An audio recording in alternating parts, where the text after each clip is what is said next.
इच्छा होगी, आवश्यकता होगी तो थोड़ा रोएगा, माँ उसको कोई चीज़ देती है तुरंत प्रसन्न होगा, खुश होगा। तो बच्चे की आदत खुश रहने की जरूर उनसे सीख लेनी चाहिए। और जब हम खुश रहेंगे हमारे मन का तनाव ये समाप्त होगा। आनंद और उत्साह के साथ हम गर्व की ज़्यादा और उदासी, चिंता और गुस्से की अनुभूति ये कम करेंगे। एक देश ऐसा भी है भूटान, जो हमेशा बहुत तरह के जो इंडेक्स होते हैं, प्राइस इंडेक्स है या कहीं शेयर मार्केट इंडेक्स है, ऊपर नीचे होता रहता है। भूटान ऐसा देश है जिसने अपने ऐसी विधा निकाली है कि वो हैप्पीनेस का इंडेक्स इसको ही नापता है। तो हैप्पीनेस उनके लोगों में कितनी आई है इसके लिए उन्होंने प्रबंध कर रखा है। तो हमारे यहाँ हैप्पीनेस इंडेक्स ये कैसे बढ़े, ये कम से कम व्यक्तिगत तौर पर हम जरूर अपनी चिंता करें कि हमेशा खुश रहने का, और ये हमारे मन में एक विचार आना चाहिए। मित्रों, हमारे मन में बहुत स्वप्न होते हैं, तो उन स्वप्नों को भी हमने जो है आगे बढ़ाना है। हम में से कोई डॉक्टर बनना चाहता है, कोई इंजीनियर बनना चाहता है, कोई अधिकारी बनना चाहता है, कोई सरकारी नौकरी के तलाश में है। अभी सरकारी नौकरियों की एक होड़ सी लगी हुई है, बहुत से लोग उसकी तैयारी कर रहे हैं, और उस तैयारी के अंदर आप लोगों को बहुत से प्रकार बताए गए हैं कि रोजगार जो सरकार का वो एक मेरिट के ऊपर मिलेगा। और मेरिट की नौकरी का मतलब यही होता है कि जिसको पढ़ाई लिखाई में योग्यता हासिल हुई है वही नौकरी में आएगा।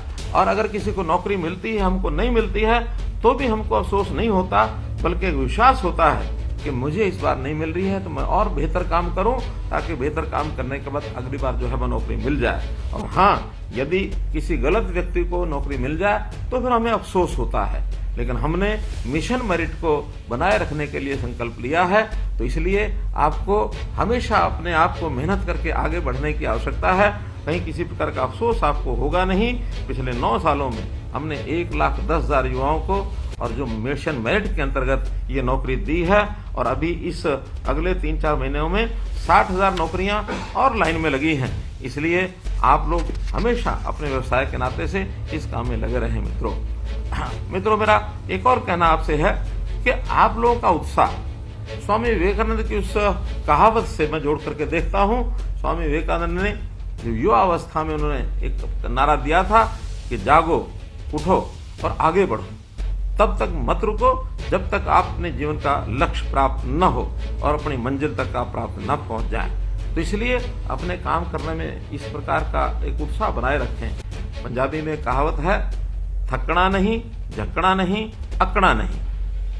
अर्थात थकना नहीं है, काम करते करते उबाऊ यानी अकड़ा नहीं है, उबड़ा भी नहीं है, और झकना नहीं है, किसी से झकझक में भी नहीं फंसना है। किसी के साथ हम उलझ जाते हैं, उलझने में सामने वाले की तो परेशानी होती है, अपनी भी परेशानी होती है, तो हम उसमें उलझेंगे तो हमारा सब्र टूटेगा, जो हमको निश्चित रूप से आगे की बजाय और पीछे लेकर के जाएगा। तो इसलिए हमारा एक मन का ही विश्वास बनना चाहिए।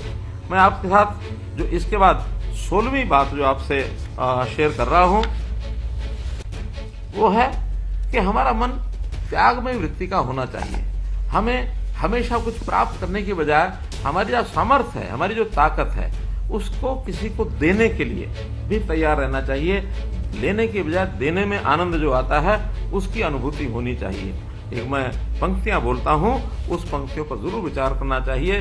पंक्तियां हैं, एक व्यक्ति जो समर्पित भाव का होता है वो कैसे कहता है, तन समर्पित, मन समर्पित, धन समर्पित और ये जीवन समर्पित, चाहता हूं देश की धरती तुझे कुछ और भी दूं।